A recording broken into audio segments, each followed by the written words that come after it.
You do not disrespect yourself for money. You don't disrespect yourself for money. Money should be on level 9, and you should have dignity, respect, this, that, da da da da, all the way up the ladder.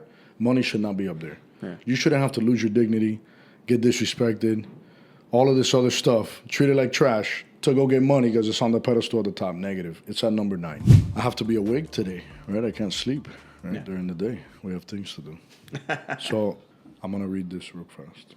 It says, who reigns? As long as he sought the Lord, God gave him success. Look at that. That's 2 Chronicles 26:5. It says, King Uzziah reigned over Judah, began well. His reign over Judah began well. He sought the Lord, conquered enemies, restored important buildings, improved the economy, and built a superior fighting force. But something devastating happened along the way. He developed a concreted spirit. Though his early achievements were initially centered around a healthy relationship with God, later his heart was so proud that he acted corruptly, and he was unfaithful to the Lord.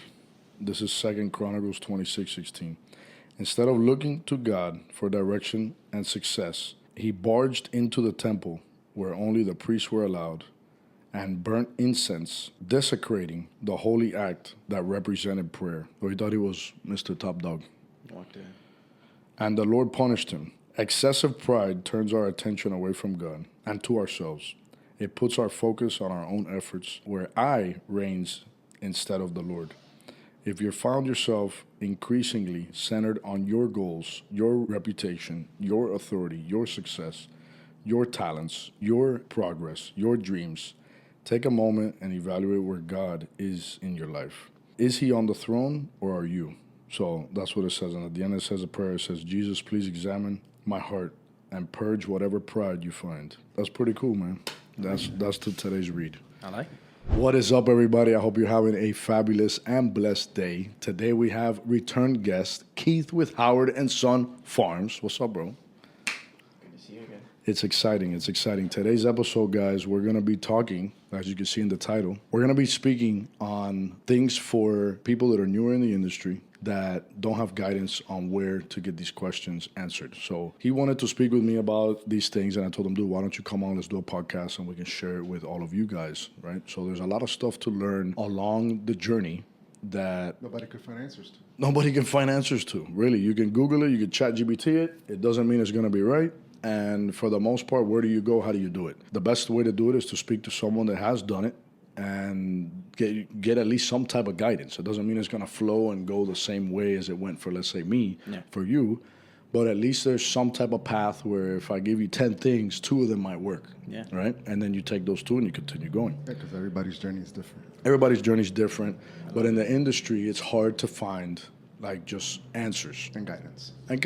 Yeah. Well, you've already been a really good mentor to me, so for that, thank you. Yeah, thank you, bro. No, and you're doing a great job. So what for you guys that don't know who he is, he started off, he's a firefighter, first of all, in Miramar. So thank you for that, bro. Thank you for your service. Angels out there, straight up, literally saving lives. And then on his off time, because you know firefighters are 24 hours on, 48 hours off, he decided to jump into the industry. His dad does landscaping and has a piece of land. So he's like, hey, Dad, can I put a house on it and start doing liners? I want to do liners. And he's been doing that. He's been, 2 years now? Yep, going on year 2. Going on year 2. All right. So he is, what I love about you, bro, is that you're not scared to learn. You're not scared to fail. And then you also post up the process, whether it's right or wrong. Because some of the stuff you post, I'm like, bro, you got to trim that back before you post it. Right? But it's a learning. It's learning. How do you know? You don't know. So if you don't post it, I never see it. I can never guide you, or no one can, and then it never happens, right? And you never learn. So he's learning. He's doing liners. He already did 1 complete house, multiple flips to the house, and you did another house. Yeah. You're on your second house, right? So we finished up greenhouse 1 last year when I first started, and now I built a shade house, a 50 by 90 foot shade house. So with benches. With benches. And that's to do more 1 gallon stuff. So the idea for me was to do a bunch of 6-inch material because everybody needs 6-inch material and stuff. But then I realized the 4-foot benches are better for the liners, and I need somewhere to move the liners once they come out of the greenhouse into some shade. So half of it's going to be for the liner house, and then the other half is going to be for some 6-inch material, and then we can finally start growing some good stuff and a lot of volume. Okay. And on top of that, you're doing stuff that you're bumping up into threes to get Yeah. cuttings from. Yeah. And then you're also selling some of that stuff. Yeah, so we just sold a bunch of Jasmine Confederate that I did for you, and all the stuff that I wasn't gonna sell you. Just threw it in a pot and it worked.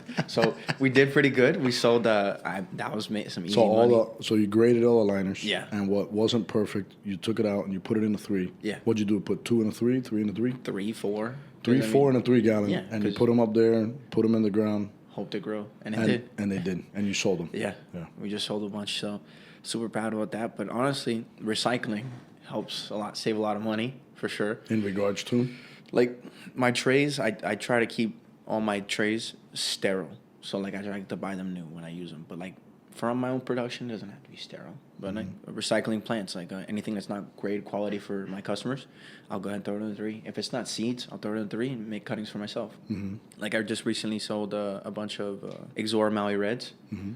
Graded them. I had like 4 trays left of just ungraded material. I was like, all right, cool. Throw it into a 3 gallon. Now we got some cuttings for next season. So. For those of you who don't know, graded means that let's say you're doing a 50, you have a liner tray, which I hope you know what a liner tray is if you're listening to this podcast. You have a liner tray, okay, 38 hole, 50 hole, which means you can put 50 plants or 38 plants. And let's say 5 of them didn't do so good, or 10 of them. You take out those 5 to 10 and you replace them with from another tray that's pretty, and you replace them, and that's called grading. So you're selling perfect product. All 50, all 38 are perfect. Yeah. That's what grading is. Yep, and that's one thing I learned this year. So, like, Which you learned, yeah, because you sold stuff that had dead things. Yeah, crappy product. Yeah. So, no, but listen, this is great. Yeah. This is great because you don't know if you don't know. definitely. One thing that Willie does a lot for me is he explains it to me when I'm wrong. So I came and brought him some Raya Machera that was ungraded. He's like, and I always text my customers when I finish up what I'm doing. I say, hey, what can I do better? Yes. Is the price good? Is the quality good? And how can I improve? Yes, and he does. So I text every customer that when I finish up, and Willie always calls back with a response immediately. Hey, look, good, you're on it. So he'll give me some good advice. So he told me about grading, and then another thing that I like to do is I'll drive through Nursery. So if you see me driving through your Nursery, don't shoot. All right, please. Don't shoot. I went to Pat Ford, got some good advice from them about growing some stuff. So really just love to learn. How was that? Because you see what you see, and you're down here doing your thing, and then you drive up, you go to Loxahatchee. Was it in the Loxahatchee one? It was like West Palm area, yeah. Okay, so you're in Loxahatchee. You go up there and you see just somebody's been doing it for a long time, and they have a lot of product. When I say my eyes opened, like as big as they possibly could. And I don't get excited for a lot of things. I'm a very chill guy. I like to do some things here and there. When I say I got excited driving to that place, I'm like, okay, all right, I see this. The volume needed to do that stuff, the people required, just intelligence. Like, they have seed chambers and stuff. Like, that got me hyped up about making my own seed chamber. Just the quality, the necessity that you need to have people around you and do quality work. It's just such a different level. Like, you see it, okay, yeah, I know you see 80 acres, you see this stuff, but you don't see the behind-the-scenes stuff. And super thankful to the people there. They let me come and, like, they let me drive around the head grower, ask her questions. Obviously, it's not going to give away trade secrets, but, I got enough to kind of, all right, let's go here. And I text her all the time, and she's super knowledgeable, and she'll give me some information if I need it. But volume required is a lot, a lot. And they said, they gave me some good, quick tips to go ahead, like, say if you got an order for 90 trays, do 110. Okay, because say you get 1 or 2 trays that's out of there. So instead of 90 trays, give them 110. That many more? No, you grow the 110, right? Because out of the 90 trays, you're gonna get 5, 6 trays that aren't gonna. You have to grade, and then you end up 5 thrown away. Yeah, and then you grade, and then now you have an extra 4 for you to sell. So, and then you can ask the customer, hey, I got 4 extra. Okay, I'll sell this, and they'll typically buy them, and that's pretty awesome. Oh, so you learned that. So think about that, guys. If a client puts an order in for 100 trays, do 110. Yeah. That way, if 10 don't come out good, you have the full amount that they needed. Yeah. At least. Do more than you need, and you always have enough. Yeah. How have you been with the learning? Because this is another thing that the Nursery Growers helped you out a little bit on, which was helping you get to the point where you're able to learn a water schedule or the correct water schedule. Because that's tough. Yeah. Like doing liners, guys. You're playing with humidity. So you need the heat, you need the humidity, you need the plants to sweat because you want to bust roots down at the bottom. And then that is created by plastic houses and then also water. Yeah, mist irrigation. Yeah. So how's that been? That whole Awesome. learning curve for all the different items. Yeah. So here's something I didn't know. Everything needs different water. Different species require different amounts of volume of water, and it's just a lot more difficult than I thought it'd be. And Nils and Pedro have been great. Mind you, Pedro doesn't speak any English, so I'm an only English speaker. So Nils is a great translator. But Pedro's awesome. He's very passionate about his job, and so is Nils. So I'm super grateful for both of them. They come over and kind of give me some tips here and there, and seeing the amount of water, like, it's pretty simple once he explains it to you. And Pedro's a smart guy. I'm not a smart guy. I let him like work his thing. He kind of explains to me. He goes, if you touch the soil and it drips and it grab a rag and you wring it out and you see water come out, too much water. And then now reverse, if you touch it and it like breaks apart and it's too hard, you need to add more water. It's a very visual. You have to be on top of it. Liners, as if everybody in this industry knows, they're very tedious, and that's why people don't want to do them. So you got to be on top of it. So we have misting irrigation, phytotronics. Goes by seconds and minutes. So it's a very in-detail timer, but it works on its own. And you set the timer to where as the roots grow in the plant, once you get a good root system on some of the plants, you're going to want to cut the water back by a lot. So you cut the water back so that the roots don't rot, and then they also go out and search for water, right? And then we also spray a bunch of foliar applications, fungicide, insecticides, and some fertilizers. I never used to do it, and now I'm like, oh my gosh, my product looks so much better. And now I'm into like trying different ones. Willie, I'll show you pictures after this, or I'll show the camera too. I have a tray of white iris that I've been working with. I did white and yellow iris, and on each side I tried an organic, and I tried just a regular basic one, 20. Now, seeds, you can't do 12-48-8. So if you learn from me, you can't do 12-48. Yeah, you can't do it. It's a 12-48-8. You can't do it. You'll burn them. So you do 20. And on the other side, I did an organic neutral weed, like it's a guy with a pesticide on the bottle. It's pretty cool. It smells like butt, like terrible. 20 on this side, and organic on this side. 2020 outperformed it by like volumes. Outperformed the organic stuff. Outperformed. Like, it's crazy what these synthetic materials are doing. Like, here, I'll pull it up. Yeah, that's normally what you see. It's crazy. Like, the color, the depth in the liner itself is awesome. So, like, I took a picture right here. So, Willie, dark green, light green.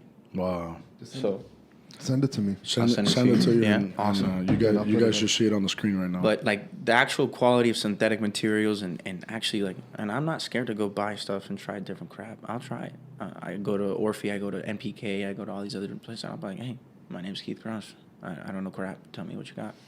And they love it. Yeah. They love it. They eat it up. Yeah. I mean, I'm not like selling, anything crappy. I can walk in and be like, hey, I don't know anything. Tell me what you got. Like, and they love to. No, but that humility, man. A lot of people walk in, you know, arrogant, like they know it all. Oh. And you're walking in with that humility. Be like, I don't know anything. What do you sell, and how do I make mine better? I'm really big into YouTube. So Harold's and a bunch of other guys down south, they all do Instagram. So Harold's reached out to me the other day. I reached out to Harold's actually, and they said like an AZO root. It's like a little bottle like this big. $399 for a little bottle, but it's supposed to help your root better. But it's a light. You're putting low ounces. Low ounces. Per 100 gallons. Yeah. So it's a very strong one, but I'm gonna try it out and we'll see how it works. But trying new things, getting out there. How are you applying it? You're doing a backpack spray, or you're doing a tank that you have set up on the side? So actually, my dad and I jerry rigged this like skid sprayer. Okay. We went and got a new pump and put on it, and it's a 100-gallon tank. I've been spraying through that, but stationary. No, it's a skid. So I put it on like a super old trailer that I had there at the house, and I just wiggle it around. Before I jerry rigged this one, I've been using the little pump sprayers, 2-gallon pump sprayers, and I was just like, this is not sustainable. The backpack sprayer, yeah, this is not sustainable. You could do something for each house too, where you have its own little tank. Yeah. Yeah, and it's stationary. Yeah. You can even do stuff to the irrigation. That's what I was. I talked to. I'm very close with Love Irrigation, Robert, and all them down there. He's like, "Why don't you do a dosatron?"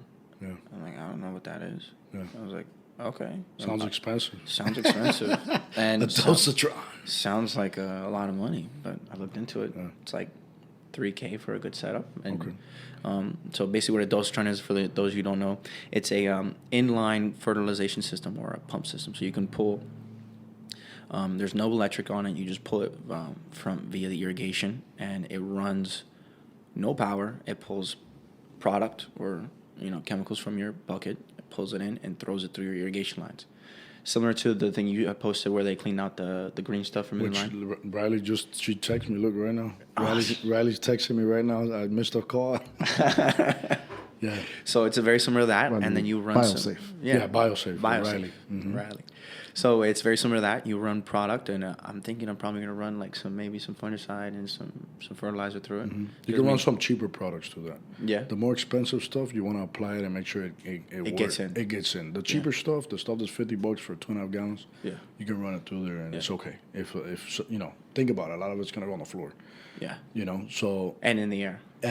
So if it's cheaper stuff, you run it through there. Yeah. You know why you're going to be successful, bro? Why? Because you're willing to try things. Yeah. And you're willing to listen to people. And you're not willing, you're not like against trying things. That's such a great thing. Like, especially you're so young, you're not arrogant about anything. You're willing to go into a place and say, I don't know anything, please teach me something. And a lot of people don't do that. Yeah. Yeah. And you're 23. He's 23 years old, guys. So here's a question for you, so we can start on the topics. I like it. What are you doing with the funds that you're making? So right now, all the funds we're making, we're actually currently broke. Yeah. Well, that's yeah. Hey, listen. No. So I hired my first girl probably 3 months ago, and I've been paying her Monday through Friday salary. She's been tremendous. What is she doing for you? She's doing all of my weeding. As you guys know, I'm a firefighter, so I can't be there and do all this stuff. But she does all my planting, all my weeding.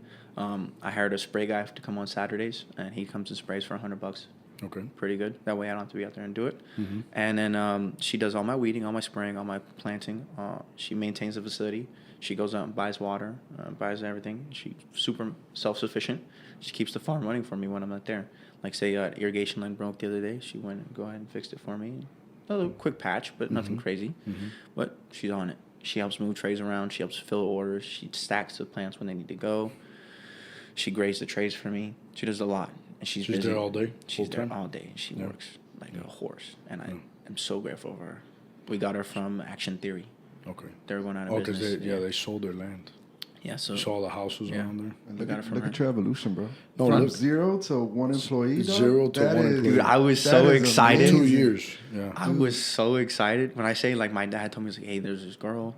I was our Action Theory, da-da-da. I'm like, I don't know if I can pay her. Like, Willie, tell me about your experience with hiring your first employee. But I was like, I am so scared that I'm going to hire this girl, and I will not be able to pay her. Like, she just had a baby. I'm like, oh, my gosh, she's going to rely on me for money? I'm like, I don't rely on me for money. I'm like, you're relying on me? I'm like, jeez. You're I'm like, daddy, bro. Welcome to fatherhood, yeah. So I was like, oh my gosh. I'm like, what a responsibility. But I'm like, if I'm gonna be a man worth anything and a businessman worth anything, There you go. you gotta take the jump. There you go. Yeah. You gotta have faith, bro. Gotta have faith. So back to the sprayers. So I just bought my first sprayer from John Smith. Oh, yeah, John Smith? John Smith, my dog. Yeah. You went and picked it up with it, bro. No, they're bringing it today. Oh, fire. They're Oh, yeah? bringing it today. Oh, right as that's soon as I awesome. leave. So I bought it from him. I called him up, and dude, this guy's a character. I call him on the phone. he's a Hey, trip, man. my name's Keith Crouse. He goes, Keith, I know you from Saint Germain. Saint Germain. There's also another big player in the game, Keith Saint Germain. He's also the same. Oh, name so as he me. thought you He were thought I was Keith. Keith. He's like, dude, I'll send it over tomorrow. I'm like, I don't know. Okay. Oh, sure. All Hey, right. Keith, you already know. Well, Keith Saint Germain is now called, I think it's Legacy. Yeah. But I think they changed it again. But the Saint Germain family's been in the industry for a long time. I would love to interview you guys. Long time. Yeah. Anyway, so I called him up today, and he's like, yo, great to see you, whatever. I saw him at the trade show, and I introduced myself. So I gave him a call. He's like, all right. And I'm like, listen, I can't pay this money for this sprayer because he wants, like, an outrageous amount of money. And I asked a couple guys in the industry, you as well, said, what are the 3 things I should invest in?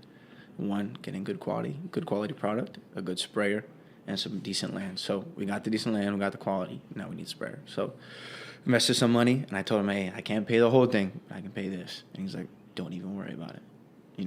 Get it to me when you get it. Oh, yeah? Yeah, super, super nice guy. For real? I've met this man twice. I'm like, what a grace of God this man has just given me. I'm like, everybody in this industry is so helpful. Like, it's crazy. And they all want to see you succeed. And mind you, they know where I'm at. I got my address posted. They can come get it. Like, Yeah. I'll find a way to pay for it. No worries. Don't you worry about it. So it's awesome. Got it delivered today. Got a 200-gallon sprayer. So those of you knowing, if you get a 100-gallon sprayer, the 200-gallon sprayer is literally the same price. Just get the 200-gallon. Because you're going to need it. You're going to need it. And Willie always tells me capacity is everything. If you're able to do it, you'll do it. The rule of thumb is always buy more because you plan on growing. Think about where you're at today. You want to make more, or you're gonna need to down the road because life costs more down the road. Look at inflation; it costs more. Mm-hmm. So if you're looking for a trailer, don't buy the 16-foot. Buy the 25. Don't buy the 25. Buy the 40. Yeah. Don't buy the 100-gallon. Buy the 200-gallon. Because you're gonna need the same price. You're gonna need it. You're gonna need it. It's the same price. And it might happen sooner than you think. Yeah. Mm-hmm. All right, so let's jump into these questions. All right, let's do it. I'm chit-chatting around. All right, let's do it. All right, so people are willing to help. People that are willing to learn and accept help. Because I feel like a lot of people expect, it's like people are always saying, "Oh, well, nobody wants to help me." There's a big difference in the way that you approach people. Yes. So here's what I've learned. The humility. Yes. Yeah. Here's what I've learned. If you walk up to somebody and say, "Hi, my name is Keith Crouse," and give them a decent handshake and look them in the eye, they'll typically let you in. And it's not even, it's okay, you can call over the phone. "Oh, my name's Keith Crouse." You're not getting a response from that. If I call Willie's phone, no name, no number shows up. Okay, hey, what's up, kid? "Oh, I need help." "Okay, great. Yeah, I'll tell you this. I'm not going to give you anything." You walk up to people, you look them in the eye, you shake their hand, you say, "Hi, my name's Keith Crouse. How can I help you?" That is so important that a lot of people don't realize that. It's this ChatGPT, young kid era, tablet era that people are afraid to approach people. Yeah. There you go. It might just be yesterday too. Yeah, it might just be my retardedness, and I just walk up to people and just it's like you're boom. not arrogant, bro. Yeah, it's like your approach is I'm telling you, it's like that you're willing to learn. You want to hear their information. You're not talking before they are. Yeah, you listen, and that's a big difference, and people appreciate that. Mm-hmm. And they're willing to do more for you when you're willing to accept things or accept what they're saying. And most people on the other side of that handshake are looking for an opportunity to pour into somebody. Yeah. You don't know what they're dealing with on a day-to-day. Yeah. You don't know, they can have a kid that don't care, that don't even respect them. Yeah. That only calls when they need money. And then here you are, a kid that's here, dying to learn to actually become something in the industry. Yeah. Like, it's insane. They appreciate that. They appreciate that. Yeah. So, like, you're giving somebody an opportunity to actually give back. I love when you do that. So, real quick, I know we're going to jump into that, but this goes into it.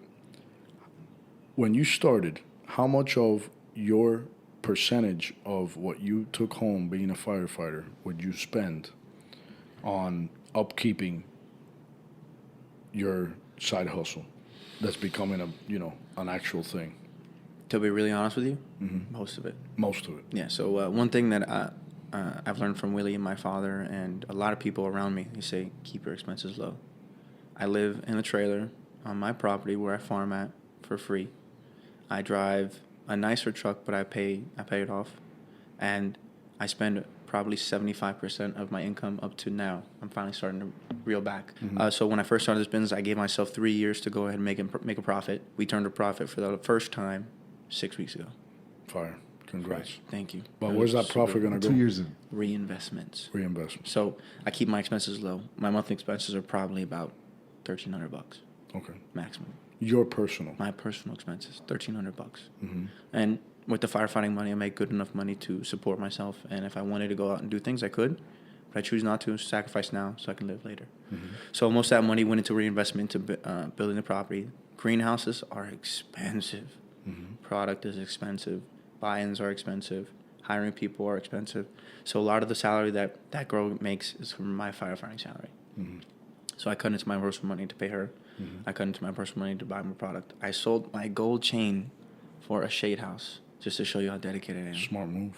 Sold my gold chain. Gold doubled. I bought it 3 years ago for like $1,200. It's not gonna double again. And it's not. The shade house is gonna triple. The shade house, it's gonna 1,000 times. Yeah. That gold will never do it. Gold's a great commodity. I love gold. I have gold. But it ain't gonna do what you're gonna do with the shade house. So I sold my gold chain, paid for the gatehouse, the shade house, and right now we're building it out. Irrigation work sucks. Mm-hmm. If you don't do it. It sucks. Terrible. Missing irrigation is awful. Very tedious. But that's where most of my money went, and now we're finally turning a profit. It's paying for itself, which I'm very proud of. So it's at a point now that it's paying for itself. It's paying for Most the of it. land it sits on. It's not paying for. It's paying for the product that it uses. It doesn't pay for the land that it sits on. So as I don't pay for land right now. If I had to pay for land, I'd be out of business. Not really. You just be more broke than you are. The 1,300. Listen, bro. Listen, you're only 2 years in, man. Yeah. You know? I'm excited. You're 2 years in. These runs are, I say, 5 years to become established. Yeah. But, you know, in 10 years to have like an actual like reputation and brand. But you're going to reinvest all your money. Most of it's going to, in. you know, think about it. Like, let's say you want to make $100,000 profit at the end of the year. You need, how many employees do you need to do that? How many houses do you need to do that? Right? How much do you need to do that? Okay. Profit? So, yeah, no, I'm saying you would need to sell $250,000, $300,000 to be able to, let's say, profit $100,000, where you can now put 50 back and you take 50 or whatever it may be. I like the rule of thumb of 20%. 20% of the profit is mine, right? That's how I like it. I like to be really low, and I like to really like hurt myself because it keeps you in the line, bro. It keeps you in the line. Keeps you like you. Yeah, because then you think you're somebody else. Keeps you hungry. It keeps you very hungry. It keeps you pinned up against the wall. And truly, that's where I like to be. And you fight better when your back's against the wall. Yeah, you do. So if you wanted to make $100,000, you would have to sell 350. Now, go backwards. To do 350, I need to do how many trays? I need to do how many flips? How much can I do in these houses, right? So let's say the 2 houses you have is not enough. So you're going to continue to reinvest into what it's going to cost you to get to that 350 in sales. So it might be a 3 house, right? It might be you might be able to do it with 2 houses. No. 3, 4 houses. Yeah. Right? And then what are you growing? So maybe the liners, what you're growing, are on the cheaper end, and maybe you could do them a little faster, but maybe if you upgrade to like you're doing birds now, and you're doing radimacheras, and you're doing the, what's the palm that you're doing? The lipstick palms. Right? So you're starting to do things that cost more money. They take more time, but they cost more money, which means that it can maybe help you get to that 350 faster. Mm-hmm. And then it's all math, dude. Yeah. It's all math and time, you know, but you don't know how long it takes. Yeah. So it's hard to do the math. Yeah. And then who do you ask? Mm-hmm. Right? You. Yeah, but I might not know how long it takes for lipstick palms. So you got to call somebody that does it. Yeah. And then will they answer you on the phone? Maybe not. Maybe you got to go drive up there. But it's worth the time to learn. I don't know. I'm just thinking about that. Like it. Well, no, but it's true. You're going to invest it all. I remember investing everything until year 8. So year 8 was the first year I was able to collect all 26 of my paychecks because I would get paid biweekly every 2 weeks. And for a long time, which this is a topic we're going to touch on, but I'll talk about it real fast. If you start paying yourself, which we're going to talk about this, never stop paying yourself. Because if you're trying to build consistency to one day go get a loan from a bank, you need to show that you can at least pay yourself for 12 months out of the year. So if you need the money to pay your employees, you're going to have to write your check, go cash your check. So you're going to pay the taxes on it. You're going to cash the check and go pay your guys with it. And you're going to live off Vienna sausages. Yeah. And that's what it is because it's a 10-year play. Yeah. Okay? It's 5 years to get built up. Then it's about 3 to 5 years after that to become something and also get your investment back to where now you're very profitable. Yeah. Remember, you got to have everything paid for and no more growth to become profitable. If you continue doing more houses, then you will be profitable because you'll get to the point where if you make $100,000, a house costs 20. So you'll be able to invest and still have 80 left over. You could take your 20% or your half, your 50%, and the company still has 30 G's left if you do 100, right? Mm-hmm. And you'll outweigh it, but it takes time to do that, you know. And for those of you who just heard what we said about not paying yourself and taking the money that you make and paying your guys, you're not built for this industry. Yeah, you're not built for this industry. Nah, but if you're listening to this podcast, you are in the industry, and either you're doing something already or you want to become something in it. So, because this is not a podcast This is not a regular podcast. No. Everyone that's listening, you guys that are listening, are monsters. I already know Green it. industry gangsters. We are gangsters, bro. Oh, yeah. We're gonna change it to the Green Industry Gangster Podcast. Unless somebody listening has a tactic in which, you know. Did I just make the new name? No. Green industry gangsters. I like that. Yo, all right. Oh, all right. Green industry gangster. We'll do a segment of Green Industry Oh Gangsters. yeah, I love it. So, but yeah, that's definitely what it is. So I go. love it. Let's start with those questions. You got like 5 or 6 questions All that I right. think are gonna help everyone really Let's do big it. time. All right. So, growing pains of scaling nursery businesses. I want to know how you scaled from where you started to where you are now. I want to know how you balanced the infrastructure. Like, how did you manage to know, okay, I got to do this many of this plant in order for this to be profitable. I want to keep all this separate because can't mix together. I want to know, like, generally how you kind of scale production, because, like, what I'm having issues with now is I have too many varieties. And I've cut back a lot on the varieties that I do. And I'm trying to do 5 or 6 different varieties. And I do a lot of them in order to sell, but they all sell. Like, I posted on Instagram, and it's gone in like 4 minutes. It's crazy. Super thankful. God bless. But I have too many varieties, so I cut back on my variety. And now what I'm starting to do is move toward where I have more volume of those varieties. And I want to know how you knew, okay, listen, this is the varieties I'm going to do, and how you scaled it from there. So you asked me like 48 questions. My bad. Okay. No, you're good. You're good. All right. I got it. Yeah. I was listening. Okay, so that's why I've said many times, pick 3 to 5 items. If you're starting off, do 1. Because if you don't know what you're doing, 1 is it's gonna drive you crazy. Yeah. You gotta perfect 1 to get to the next one. But 3 to 5 items is a sweet spot for a beginner. Water is different on each thing.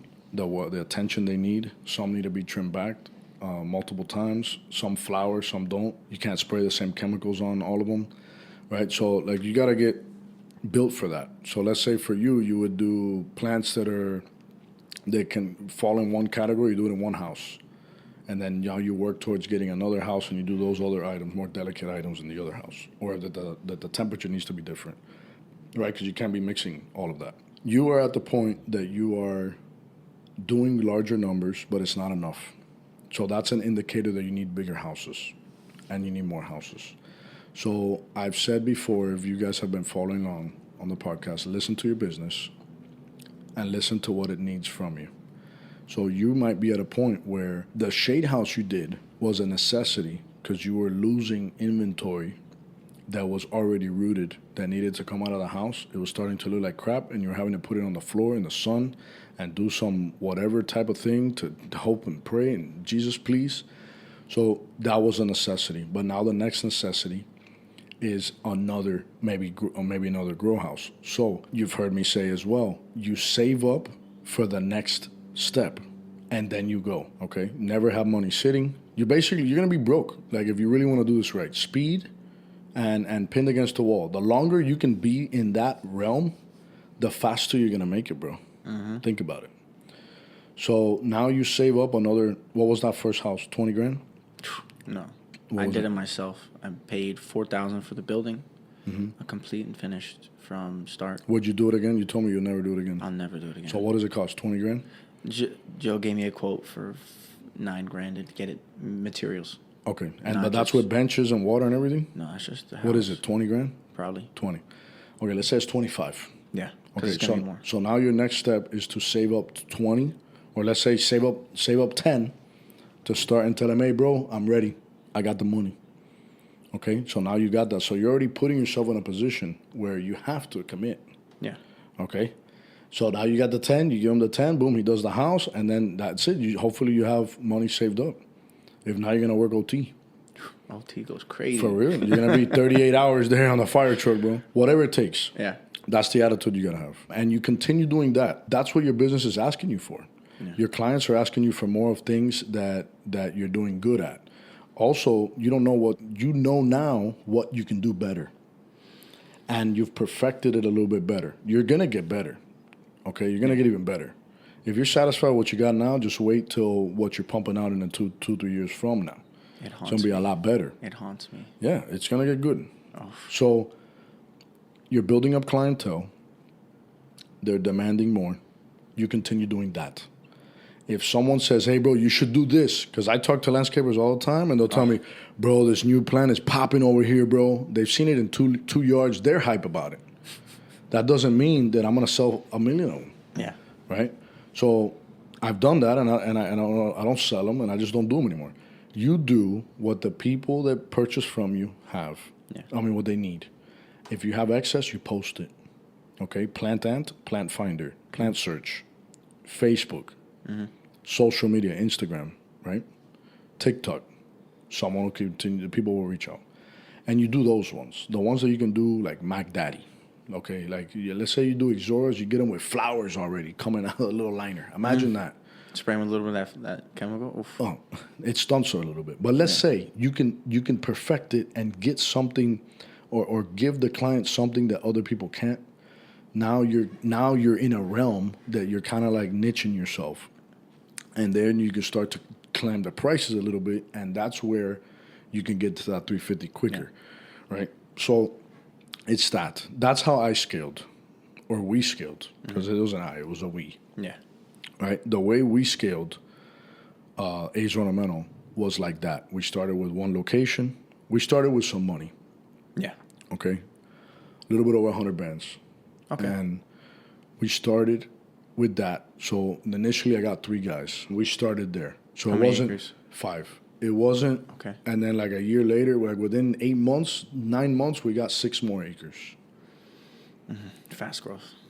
It was fast growth, but it was different. My situation was different. Remember, my dad was in the industry for a long time. Also, he kind of knew how to guide you. Not just guide me, but he also had people that needed things. So it was fast. Okay. You know, it was a quicker takeoff. Okay. So it So wasn't you from had clients before you had product. pretty much. That's awesome. Pretty much. So, but we only did Podocarpus Mackay, Podocarpus Pringle, Ilex Shillings. We did Suspensum. We did a couple different Crotons, and Clusia. And that's it. But that's all we did, those items. And then from there, you see the demand. So I remember thinking, I'm at the point, I'm like, bro, we're going to go do another 5 acres or another 10 acres. So a couple hundred bands. Easy. Just on irrigation. Yeah, and setting everything up, and you're like, okay, it's going to cost me another 150. But when it's rooted, it's worth 450, right? So then you're like, all right, Lord, oh my gosh.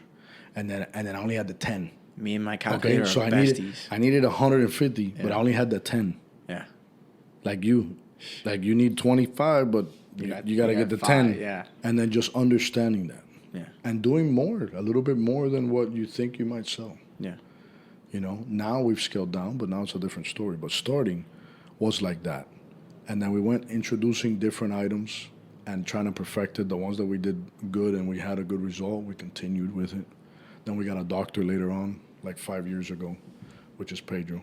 Yeah. That has helped us out. But sticking to one thing until you do it good enough. 3 items max or 5. I think it's too much. A lot of people, they go to nurseries and they see that they have a huge availability, and then they want to order all these liners and they want to start with a bunch of different things. You could do it. I'm not saying you can't. I'm not saying you can't, because I know a bunch of people that they do it and they figure it out. They do it. Yeah. But if you want to learn a little bit easier, you do it like that. Growing pains of scaling a business.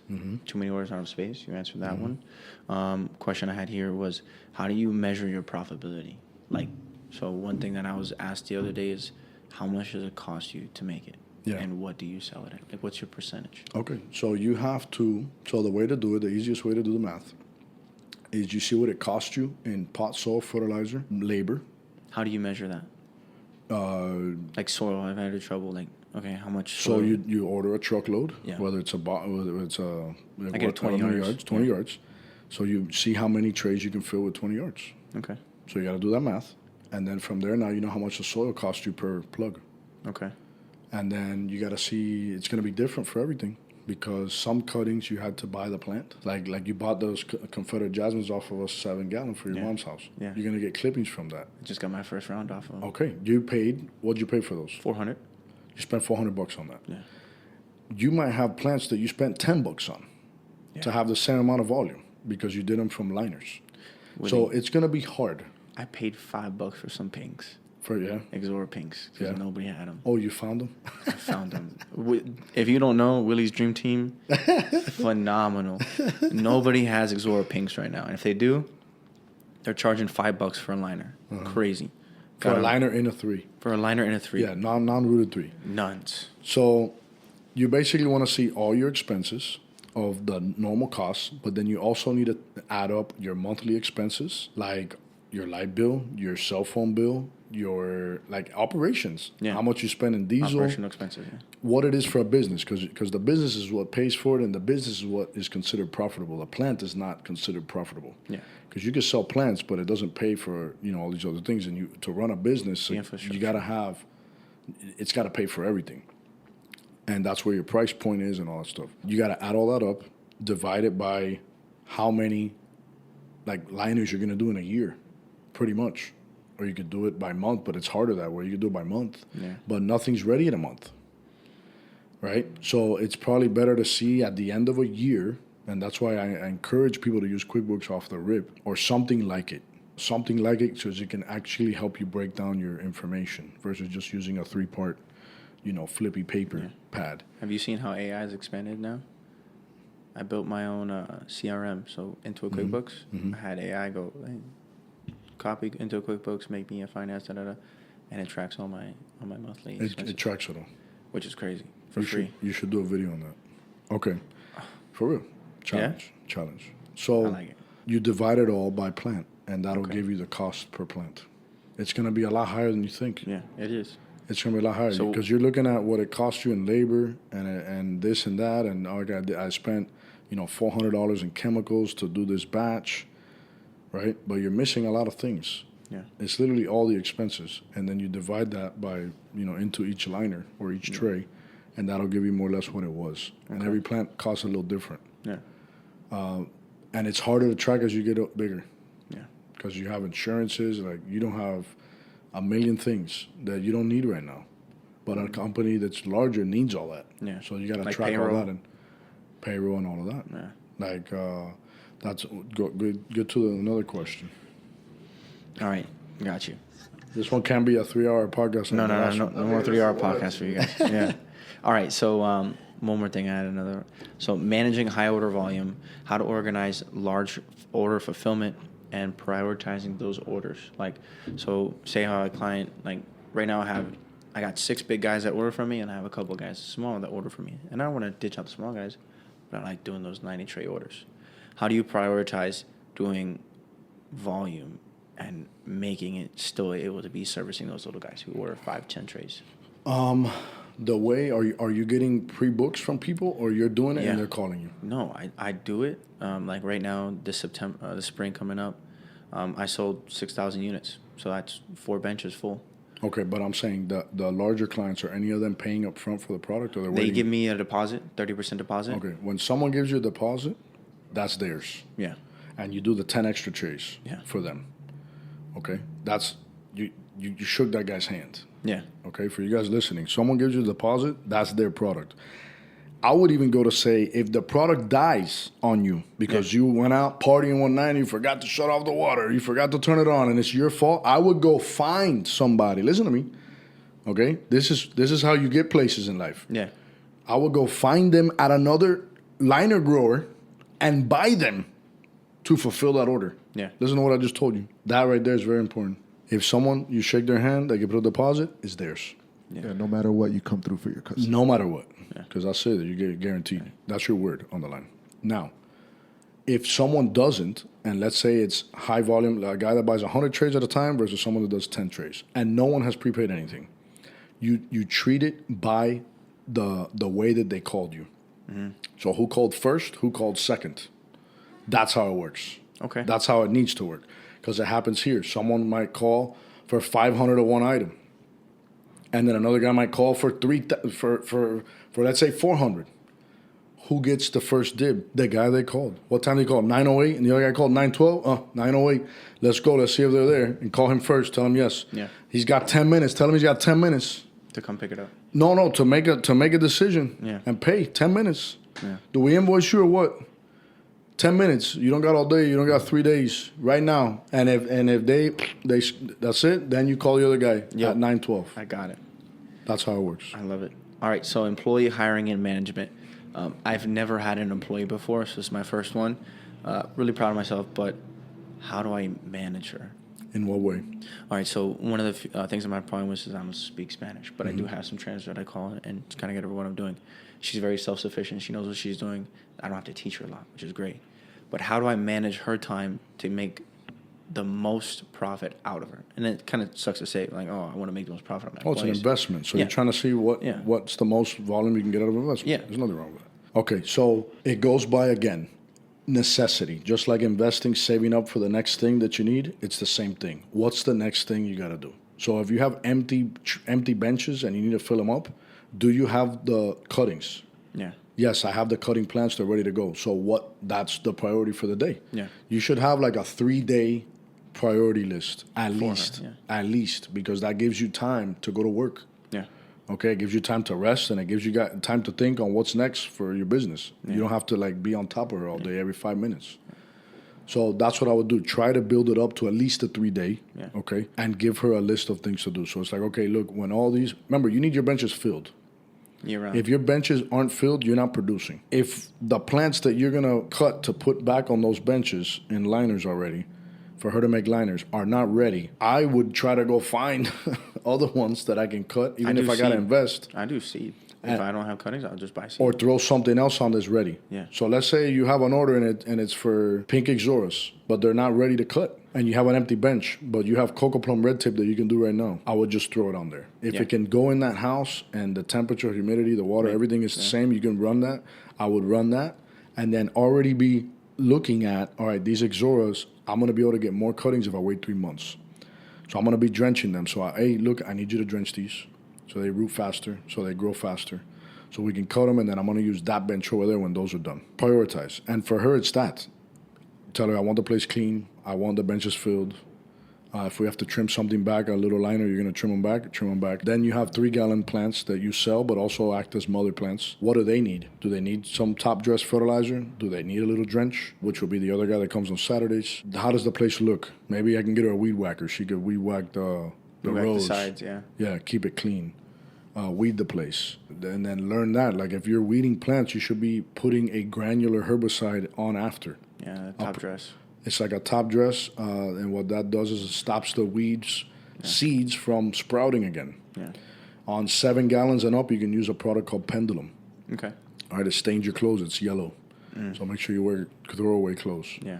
And you can spray. The reason you can't spray it on the smaller stuff is because it really penetrates into just like the soil on the top, and then it can stunt the root growth. And also, you're going to wet the whole plant. So, you know, a 7 gallon and up is stronger. It can handle it. Yeah. In regards to that. But I would have to be there, bro, to make you a list. That's awesome. Like in all reality. And that's something that we do. That's something that we can do. We have the nursery goers that can go make a list for you. Yeah. And I also do private consulting where I go and I knock it out. We can do a garden center together. We can build a $10 million business, a $50 million business, or I can teach you how to make your first $1,000. Like, why not, bro? Yeah. Like, we're here for something bigger. That's awesome. All right, so prioritizing employees, making sure, training. Oh, wait, you said pay. You missed that. I did. You missed that. So Paying your employees. All right, we're going to go down this rabbit hole. All right, so you It's a want deep to... rabbit hole for me. Okay, I'm going to start off by saying minimum wage is $14 Yeah. currently in the state of Florida, if you're here, if you're listening. And then September, I forget what date, September something, it goes to $15. Pay them at least that, okay? I know some people, when they start out, they pay people cash. Okay, as you get bigger, you can't do that because you don't have cash. So you get paid through the bank, so you gotta pay them legally. And to do it the right way, I'm gonna talk about the right way. So the right way is you get your accountant, or you can use QuickBooks, right? But it might be cheaper to just run QuickBooks and add on payroll. Okay, you gotta look and see how that is. But the way I do it, and the way I've done it, is I call my accountant and I say, hey, I have an employee. They want to be an employee, W-2. What do I need to do to pay them? Okay. So then they're going to send you over a table, right? Which is like, are they married? Are they single? Do they file their taxes married? Do they file them single?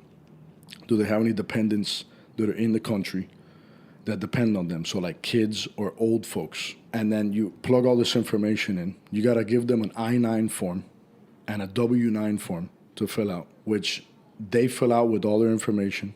And they are saying that they are them and that they are working here. So that takes off like any pressure from you because they're the ones that filled it out. And then according to that tablet is what you take out tax-wise. So there's two taxes, withholding and Social Security tax. The least dependents you have, and if you ain't married filing jointly, you're going to get taken out the most. Like you get taken out the most. Oh, max. You do that for them, and then you're going to want to pay them either check. Like we don't do check anymore, so we do direct deposit. We do it all through QuickBooks pretty much, and it sends it straight to them currently. It's nice. It's easy. It's easy peasy. No papers, no easy. No mess ups.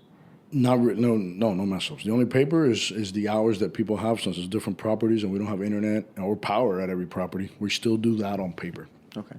But it's that you plug in their hours and the table of contents or whatever that thing is called does all the deductions, and then you send the money you could do it monthly or you could do it at the end of the 2 weeks. You send the money to the IRS. Okay. When you employ somebody, you pay a percentage of, I believe, their Social Security tax. You pay a percentage. You also pay a yearly, basically, fee for unemployment tax. So if you hire a W-2 employee and they dip 2 months later, you will be stuck the rest of that year paying for unemployment tax for that person, even though they no longer exist as an employee in your company. Breathe in deep, baby. That sounds like a scam. It is, but it is what it is. It's called America, baby. It's called we're in the land of the free and the home of the braves. It's part of what it is, right? I told my guys, they're like, man, patron, all my money to taxes. I know. You don't want to see mine. I know. You got to get over that, okay? Just make more money, right? Yeah, make more money. Not really. So the other way of doing it is paying them 1099. Okay. So a 1099 is a subcontractor, meaning someone that's not full time year round at your spot. And what's nice about that is that if they qualify for that, you write them their total amount. So 10 hours at $15, $150, and you don't have to do anything else. Yeah, because you don't have to pay no tax. Taxes. Yeah, you don't pay no unemployment tax. You don't pay nothing. I like that. Maybe you could do it that way. Yeah. But they gotta be structured because now they can't think like an employee. They think like a business. They gotta think like a business because, like what I tell my guys, is print out 12 months of your statements, or like every month you get your statement from the bank. Deposit your check, and use your debit card. I know everybody's against debit card, use your credit card. But use your debit card, and everything that it costs you to do this job is a write-off. Food? No, gas. not food, because it's not food. You don't need food to work, right? So it qualify. No, food is not a write-off. Oh, no, it's Water, though, right? Food, no. if it's if it's like Maybe water. Maybe water. No, food if it's lunch. Clothes, gas, and like things like that. Like if your vehicle is considered part of your operational business, or let's say you get a ride every day to work, and you pay that person $200 a week to give you a ride. You pay them through a Zelle, is how I would do it, to keep it all in your debit account, and then that way you can highlight what would be expenses. Your accountant can teach them that, right? Or their accountant could teach them that. And then let's say they make 30 grand, but they write off 20. They have 10 grand that they pay taxes on. So normally it's between 15, it's like 18 to 30%. They'll be paying 18 to 30% on the 10 grand, not the 30. But I also tell my guys, guys, what do you want to do in the next 3 years? You want to buy an apartment one day? Do you want to, what do you want to do? You want to buy a piece of land up in whatever, Florida? You need to claim money, because if you don't claim money, you ain't going to make nothing, right? So you ain't going to qualify. So you got to pay taxes to qualify for things from banks, which is one of the questions you have there. But that's how I would do it, legally. Let's say a small business can get away, and I don't want to, say something that I'm going to have a bunch of backlash from, but a small business can get away by paying somebody $100, whatever. But as you become an actual business, right, you got to get legit, and it gets to a point where you can't play the game anymore. You have to be more legit and correct, because you got more eyes looking at you. And also you want to have the numbers right. Because when you get audited. Yeah, when you get audited, they're going to find out whatever is happening, and then you got to pay that price, right? That's expensive. It could be, right? It could be. But you live and you learn. That's how you gain wisdom, right? By going through all that hell, right? And with that stuff, Willie's not a financial advisor, so make sure you Yes. consult with a financial advisor and your tax guy to make sure you do things correctly. And make sure your tax guy knows what he's doing. Yeah. Listen, if your tax guy doesn't go to jail every 4 years, You're good. You're pretty good. you're pretty good. And if you don't pay any fines, that's how I look at it. If no fines, and they answer the phone and they're worried about you, that's your guy. I like it. So, but that's more or less like a way, a brief summary of how to do it. But yeah, an I-9 form, W-9, get that signed. You can print them right off Google. Yeah. Print them out, have them sign it, and see what they want to do. Yeah. W-2 sounds like a scam. It's not a scam, dude. Yeah. It's part of business, bro. You Yeah. want to be a business owner? Yeah. Welcome to the game. All right. And that's Welcome only to the one game. little thing. Welcome to the game. Part 1. Yes. All right. So capital and financing growth, right? Obviously, this business is capital heavy. Mm-hmm. We're looking for a lot of money up front, and you're fronting 6 months worth of product before you even make a dime. And that money doesn't come from the sky. Yeah, it doesn't. So how do you go about getting money? And obviously you get much larger amounts than I would need. How would you go about getting money upwards of $30,000, $40,000 to go ahead and front some product? Okay. So if you can get clients to upfront you more than 20%, I guess that's built with confidence. Yeah. 50%, 80%, maybe not 80%, but 50%, that should help you execute that block, Yeah.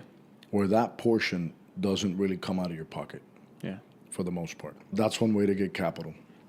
Another way to get capital is having great credit. Okay, I know there's so many credit things on social media, man. They pop up for me, man, and I listen to this guy, and I'm just freaking laughing, dude, because it doesn't work like that, right? Like that's some scam artist, dude, that did God knows what.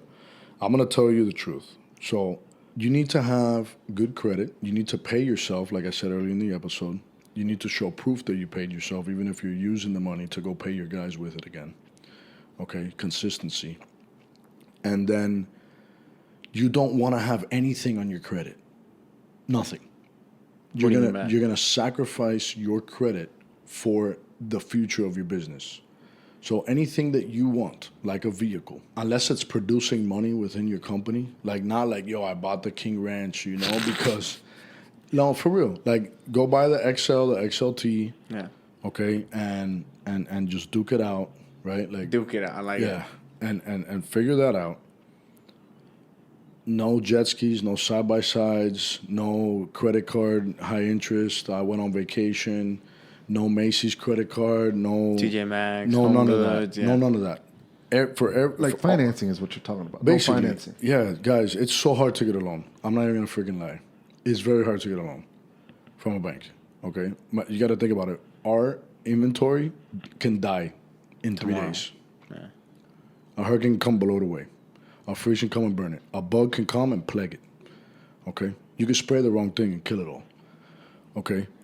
It's very hard to get financing in our industry. But what I learned is that banks will lend you if you have like an empty nest where you have nothing. So you produce money, you have a paycheck, you have a good credit score, but you have no debt. If you have debt, you're going to get X'd out pretty much guaranteed. Yeah. So what you're saying, because it kind of sounds confusing, is you could put it on your credit but pay it right off. Yeah, use your credit card. Yeah, because you have to build your credit. Yeah, So to build your credit, you gotta have a credit card. yeah. If you have zero credit, go to your bank and say, "Hey, look, here's $3,000. Open me one of these credit cards where you guys keep the money until I have it for 6 months, and now you go using it. Don't use more than half of the limit. Or 20%, I think. I think it's half. I think it's like no more than 20, so it doesn't affect you negative. Yeah. What I like to do is I pay all the cards every 2 weeks. But that's easy to say today. And let me tell you, there's times that I don't have money to pay. I only throw a little bit at it. I'm not gonna sit here and lie. I'm more broke now than I think I was before. I got broke, bro. I got broke days, man. Broke days. Don't think that banks are loaded. They're loaded. They could be loaded. They'll be gone in a second. So if you can, you pay them off every 2 weeks. So basically, you get a credit card to build your credit score. You're not getting a credit card to max it out and like pop bottles of paying little by little to pay it off. No, you want to pay them off. You want to pay them off. Yeah. In full. Yeah. So what you can use it for is like, let's say you're a small business and you're starting out. You go open your bank account at Chase Bank, and I'm gonna shout out Chase because that's my favorite bank. Yeah. Yeah, that's the one I use. So Chase Bank, you go to the bank and you open your business account. Right there, you say, hey, I want to open a credit card. I want to get a credit card. Mm-hmm. They run your credit. Your credit sucks. You got a 500, right? You never had credit before. So you ask, what can I do to get one? They're going to tell you, I forget the name of it. Can you Google it real quick? Exactly. Can you Google it real quick? Yeah, yeah. So you tell them, hey, if I give you $3,000, can you give me a credit card for $1,500 for $2,000? Right? And now they open a separate account that basically they take your 3Gs or $1,000 or $5 or $10 or whatever it is that you can afford, and now they give you a credit card. They're called like starter cards. Starter cards. And now you go and you use that for expenses that are daily that you can pay them off. Mm-hmm. So gasoline, a cell phone bill, things that are low, right? An oil change on your truck, things like that. Maybe you go buy chemicals with it. You go buy some liners. Yeah. Right? You swipe the card. Or not even liners, because that's an investment 6 months later or 3 months later. Yeah. So, and then I would pay it off every 2 weeks, and that's going to build your credit. Once your credit's built, then now you got to show consistency in checks that you're paying yourself or that your company is actually producing a profit. So distributions, which is large lump sums of money that you take that are in your name or that the company's showing as profit. But that's harder to do if you don't know what you're doing. It's easier to pay yourself, okay? And even if you, like I said, even if you use the money to put it back, it's still showing that you paid yourself, you paid the taxes on it, you're going to have that set up, whether it's an LLC or an S-Corp. S-Corp for me, over 50 Gs, jump to an S-Corp, because anything you pay yourself automatically shows up as profit. Wait, so for those of you who don't know, S-Corp is another form of LLC. It's just a little bit bigger of one. So LLC is what I have currently.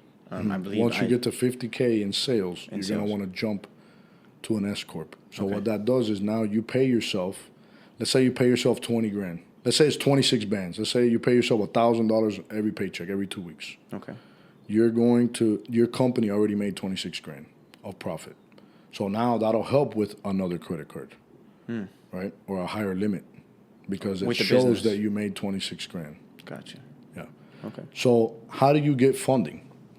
If you need $20,000, $30,000, $40,000 and you have good credit and you can show that you're making some money, which you can personally, and that's the thing. A lot of these guys online are going to tell you that, oh, get your business credit, build your business credit.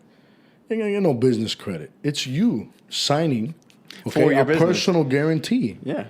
That if the business blows up, they're still gonna get paid by you. So, I don't know. I get it, business credit, but no, it's your credit at the end of the day. Okay, I'm sorry. You're the guarantor. Yeah, 100%. So if you need 20 grand, I would try to go get a credit card, a 12-month credit card, no interest from Citibank. Go on Google and type in 12-month no interest credit card. There you go. And I would put on that thing that you made $125,000, baby. And then from there, they do their thing and they approve you or not. Yeah. And there you can pick up 20 grand.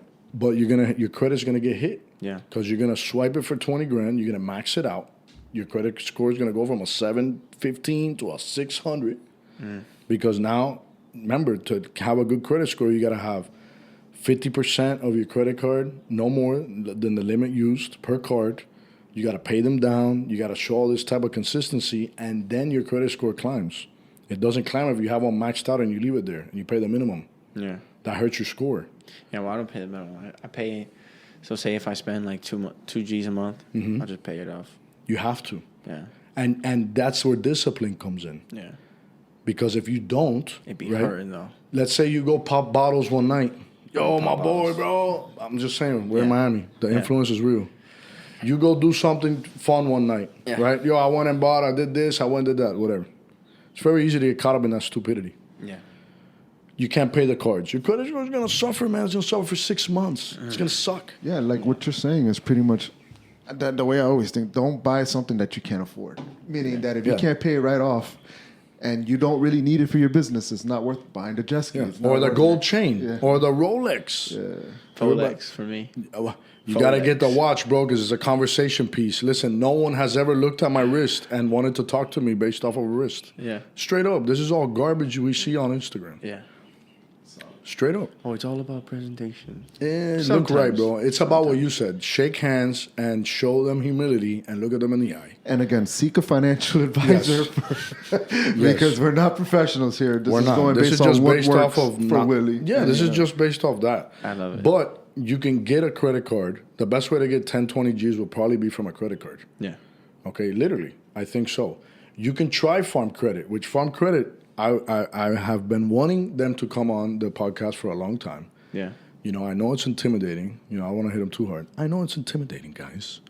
You know a guy there? I Have know him a come lot on. of guys there. Have And him I would come on. love for them to come on because they are the ones that know this stuff. Yeah. Right? This is their JOB. But when you do get into this industry, and I'm going to tell you this, because I want to finish this real fast. Yeah. This is going to help people listening. Credit card is for 10, 20 grand. You could try to go to anything more than that, you're going to want to go to a bank. But I will tell you this. Regular banks like Chase, Citi, TD, Bank of America, they are giving business loans. Okay? But you got to show profits. You got to have 3 to 5 years of pluses, no minuses, because I know everybody likes to play the game that I didn't make no money. And when you play that game and you pay no taxes, you never hit the next level. You want to pay a lot of taxes. The more you pay in taxes, listen to me. Yeah. It sucks for the first 5 years. Yeah. You will outweigh it, like I told you earlier, that you will outweigh it and you'll be able to do a shade house and it won't kill you. You will outweigh it. You will be okay, able to so- pay the taxes, and Gotcha. you will be able to pay workman's comp, and you will be able to pay insurances, and you will, and you'll still make a lot of money. Yeah. Okay, it's like this now, but it'll go like this later. I love it. Okay. They will give out loans as well, so I would try them out and see. And then the question to ask is back to humility. Okay, thank you for not qualifying me. What am I missing? Look, bro, you need to get paid this. You need to make this much. You need to do this. You need to do that. So then you can structure what you need to do to come back in a year from now. Okay. Okay? Those type of banks will give loans, I think, to $150,000. I've heard that on many different platforms. $150,000, they're giving out business loans. I don't know how true it is, right? Credit lines. But they do. I have a few, and they do. But starting off, I don't know.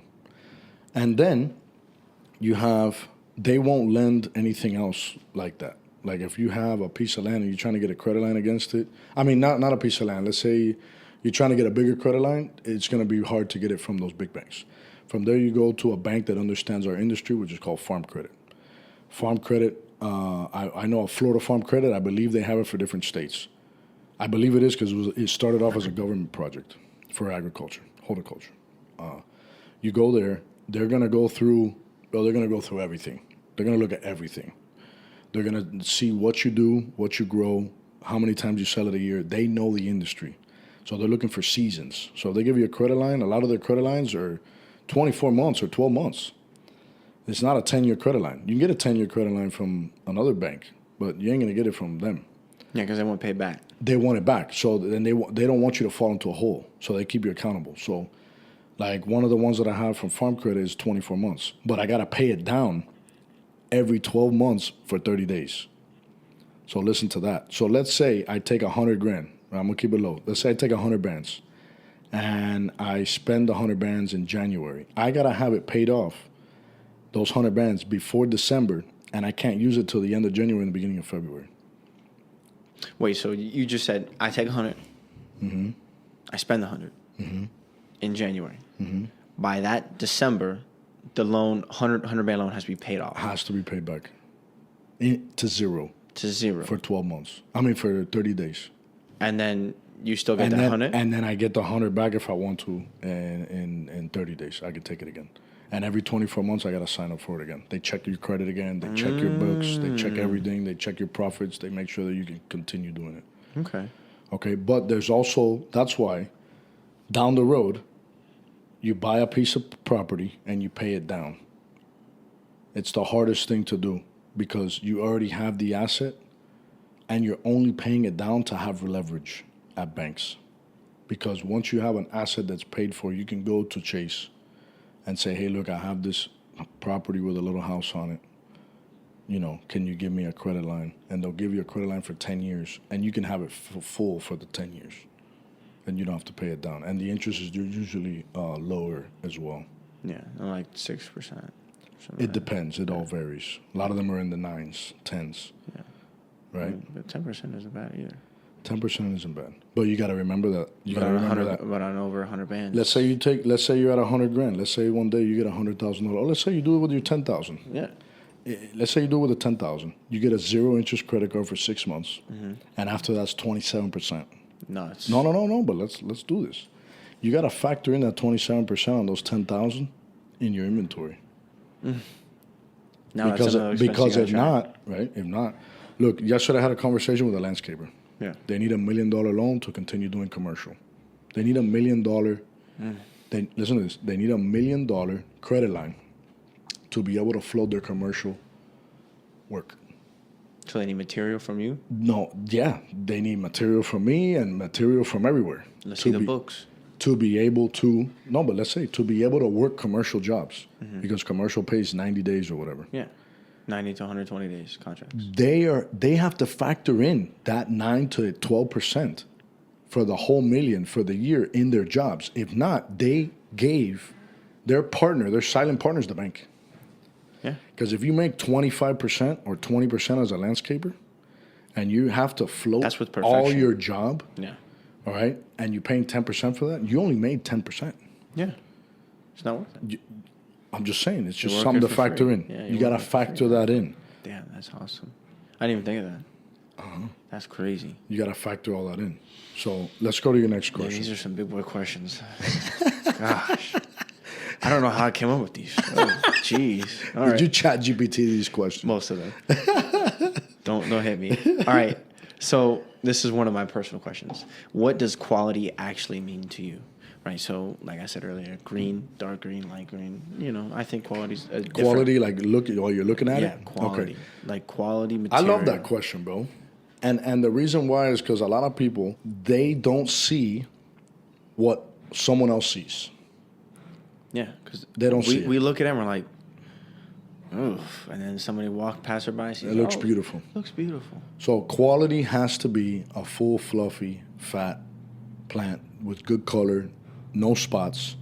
If it's flowering in its season, nice crispy flowers. Remember, flowers die off, so you are going to get some ugly looking flowers depending on what it is. Yeah. But that's what it comes down to, a full, fluffy plant the way it's supposed to be in its state. And how much work does it take to get it there?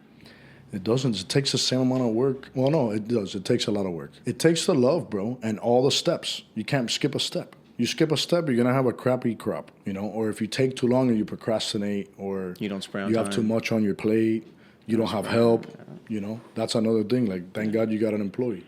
Yeah. Because then your quality will start to drop because you have too much going on. And then, like, you're worried about the plants and then the weeds start to get crazy.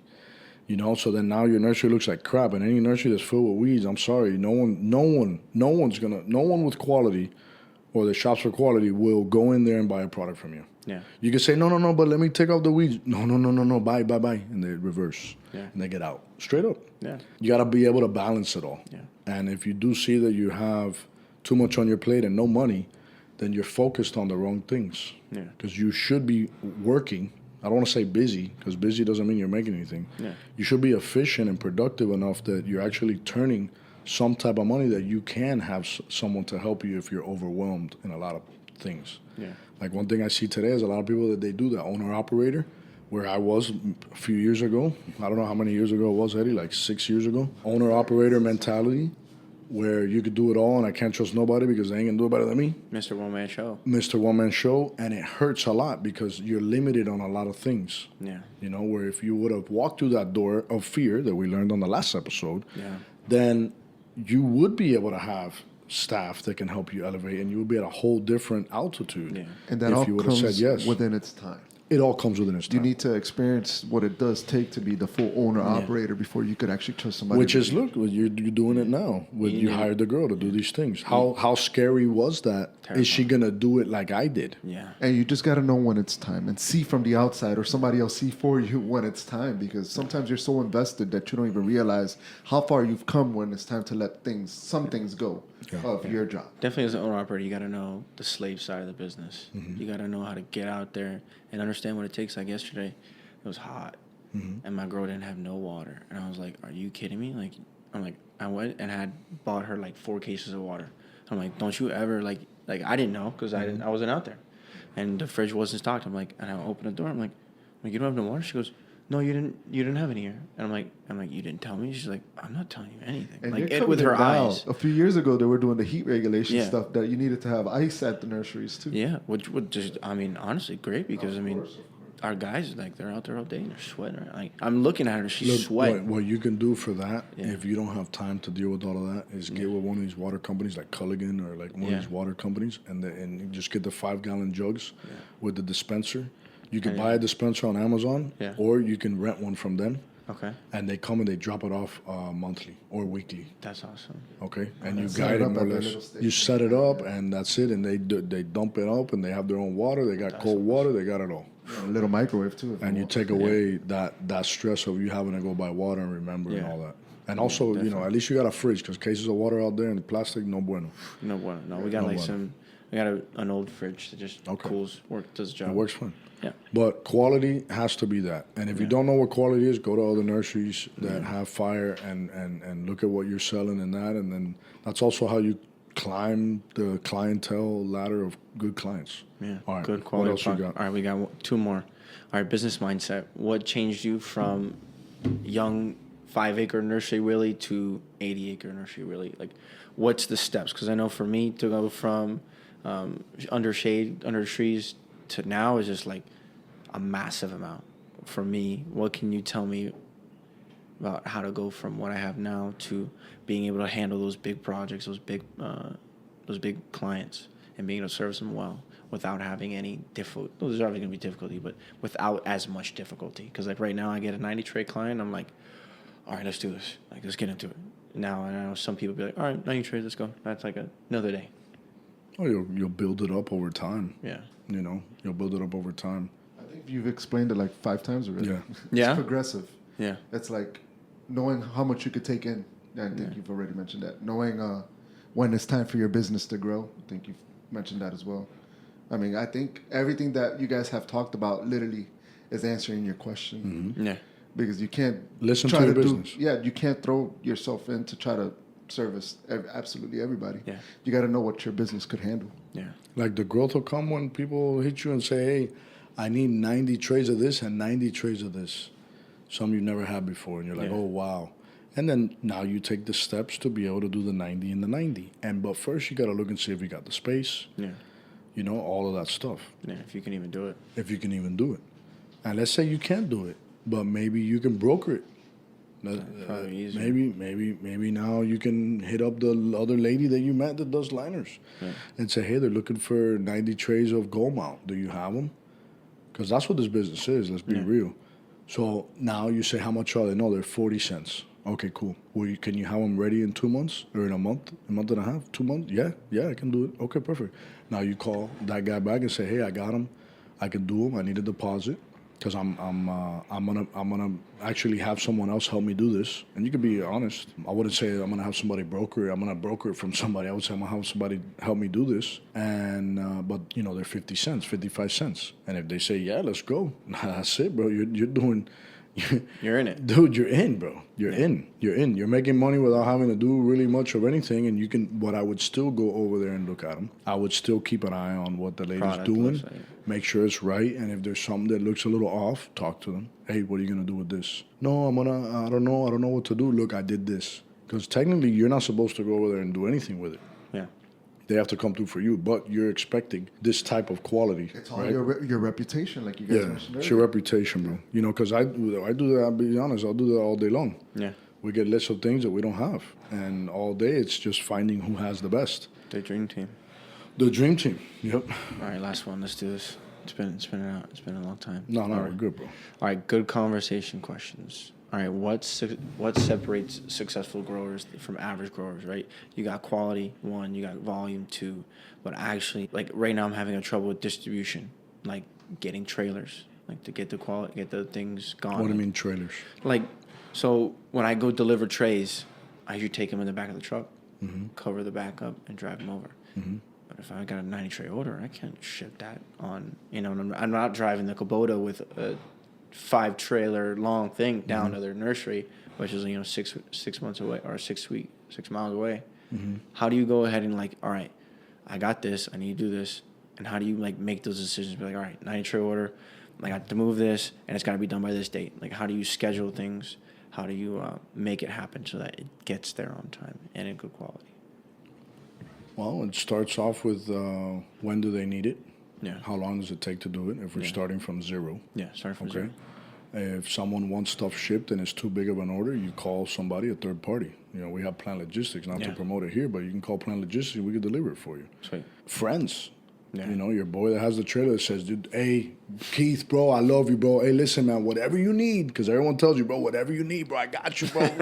You make sure you bug the crap out of that guy so he learns to shut his mouth. Oh, yeah. Hold him accountable. Whatever you need, bro. You know, hey, bro, you want to put some miles on that new truck, bro? You're paying $1,000 a month on? Come help me, bro. I'll give you $100. Things like that. Yeah. Like, that's what I would do. Look for friends that can help you out starting off. Yeah. And then as you grow and the orders become bigger, then I would look for third parties so you're showing up professional. Because think about it. You have an opportunity to sell to a larger nursery and you're doing 15 trips in the back of your Dodge. It looks funny, bro. It looks funny. So, like, that cost, do you take it and, like, eat it? Or do you pass it to the client? Oh, that's a good one. To the client. You pass it to the client. But a lot of people don't do that because they might think that the client might not scared or bite it. something. So you give them options. That's why I like to do delivery separately. Not everybody does it in the industry. This is the price of the liner. I came through. Here they are. Now, you want to scoop them up or you want me to take them to you? This is the price. No, I need them delivered. Mr. Arrogant. Now can't you know. pick that up. Now you know. Next time you get it out of there so you can get paid. Yeah. And the next time you charge it in the price, or you just don't do work for him anymore. Yeah. Okay? Because business transactions, you should not. I had a conversation yesterday with the team. You do not disrespect yourself for money. You don't disrespect yourself for money. Money should be on level 9. And you should have dignity, respect, this, that, all the way up the ladder. Money should not be up there. Yeah. You shouldn't have to lose your dignity, get disrespected, all of this other stuff, treat it like trash to go get money because it's on the pedestal at the top. Negative. It's at number 9. Yeah. Just use third parties. Until the day you're ready to buy a little truck of your own. Or a little trailer, you know, or you can start with an enclosed trailer. A lot of guys start with an enclosed trailer. It's the cheapest way. $2,000, $3,000, $1,500, $2,000, $3,000, $5,000. You get yourself a 10, 12, 16-foot enclosed trailer, and from there you go doing deliveries. You do shelves in it, and you go from there doing it. I like. But that's when you get there. Yeah. You know, I wouldn't buy what I don't need. Okay. I would Little by listen to little. my business. And like right now, you're at a point where you have orders coming in that you don't have the space and you have people waiting, or you're telling them, sorry, dude, I can't fulfill the order. Yeah. Okay, so first thing I would do is go find the product somewhere else. Broker it out. It's very hard. Yeah. It's very hard because you got to rely on Trust other somebody, people. yeah. Okay, but you go look at the product. That's why if you pay attention to what we do, we look at all the product. It's the hardest thing to do. Most buyers are on their office with 600 papers, and they're calling and they're going based off what Johnny Bravo's nursery said. Johnny Bravo might not have the same quality that you like. No. So you got to go look at it. And then the picture might be beautiful. 'Cause I it's need the- a lady palm. Oh, it's beautiful. It's one. It's one, but you need 300. And then, you get me? And they might not have them. So you got to put in the legwork. Okay, I always say the easiest way to make money is to go do what no one else wants to do. If you do what no one else wants to do, you will get rewarded the highest. Yeah. Definitely. Okay? The grunt work. the liners. No one likes to do it, but look at the people that do it. Yeah. Okay, thank you Huge. very much. Huge. So there's opportunity, Yeah. okay, in eating the cartilage off of the bone and not only looking for the meat. And that's another thing I tell people. but that's what it would be, where you can now broker stuff where maybe you can't get it, but someone else that you know and trust has it. You go look at it. You can make a deal happen, and you come through for that person. Yeah. That's one way to do it, because the more you come through for people, the more they call you. If someone calls you and you say no all the time, I'm sorry, man, I wish. Dude, they ain't I'm gonna not gonna call you call no you more, again, bro, yeah. because you can't take care of their problems. Yeah. You know, it's sad, but this is what is true, but it's sad. People only call you when they can rely on you. Listen to me. You want to have a lonely night, a lonely day, become somebody that's unreliable, and your phone won't ever ring again. Yeah. Okay? Be the guy that they can take care of all their problems with, and You can show up. you are going to produce, and you're going to have your phone ringing. So like it. that was it? That's pretty much it, really. All right. Any other questions? No. No more questions. Well, look, listen, this is good. This is good. And I'm glad we did this. And I encourage any of you that have listened to the end of this episode, if you have any questions that you want to sit down, these are all topics, industry topics that you can't go get anywhere else. That's what I love about this podcast. You can't listen to it anywhere else. Okay, and we're at a point that we've grown to the point, like, let's say mentally, physically, spiritually, where we now feel that we can speak more transparent and we can be more transparent, more real, you know, which is good, because that's what we need. Yeah. You know, there's so much in the industry that is hidden. You can go to these seminars, you can go to classes. Are those people in the industry? Nah. Do they do the day-to-day? Like the Ives office, they're not in it. They do the science behind it, but they don't know how to grow like. Well, 9,000. they're not business owners. Yeah, they don't understand. They're not business owners, right? And this is from a business owner. If you ask some of these questions to, let's say, a foreman, their perspective will be completely different, because their mindset is in another state, you know, another level, in a different tier. Not that it's wrong, but it'll be great advice, but from a different tier. Stuff that I probably skipped over 100%.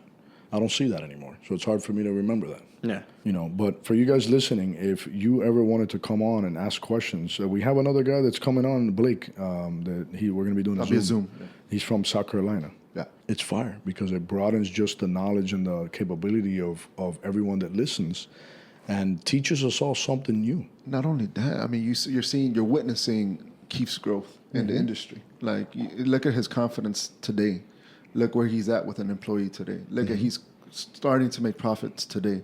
Like, you're seeing his evolution, and it's a beautiful thing, bro. No, it's beautiful. Like, there's so much to see you do in the next few years. Like, you're already trying to get to step 10 when you're still currently like at step 4. You know what I mean? Well, but you're working at it. But you are working at it, and you're asking the right questions. But don't forget to enjoy this. Yeah. Don't forget to This enjoy is the this. most fun part of the Listen, time being listen, broke. listen. Life. You have no kids. You have a fiance today. Yeah. You have no kids. You have none of that stuff. Yeah. Okay. Imagine having kids. Right. It's hard. So there's people listening today that have kids that want to be in your shoes, that they can't be physically, because their check that they go work for the fire department goes to their family. Yeah. Okay. And they only have $3,000 at the end of the year to invest. Maybe not, because they got to go on a vacation to Legoland. No, listen, bro. I'm not lying to you, bro. I'm not lying to you. Yeah. The journey is the best part, brother. You ever step on a Lego? Nah, but not on Legoland. Legoland's fun, man. The journey is the best part, bro. The journey's the best part, and you know, we always say, I can't wait. I can't wait for that day. I can't wait till this happens. Let's change it to I can't wait till right now. I can't wait right now to see what's going to happen. You know, look, you're sitting here on a podcast. If you guys are interested, if anyone's growing or wants to start growing product, and you're interested in getting liners, reach out to Or Keith. collab. Get liners, anything like that. Reach out, see what he does. Tell him to send you a video, or go on Instagram. Okay, Howard and Son Farms on Instagram. Look at what he's showing and tell him, hey, look, those African Irish, the green ones, not the yellow ones, the organic ones, the other ones with the 20-20-20, the synthetic stuff, I want those. Yeah. Okay.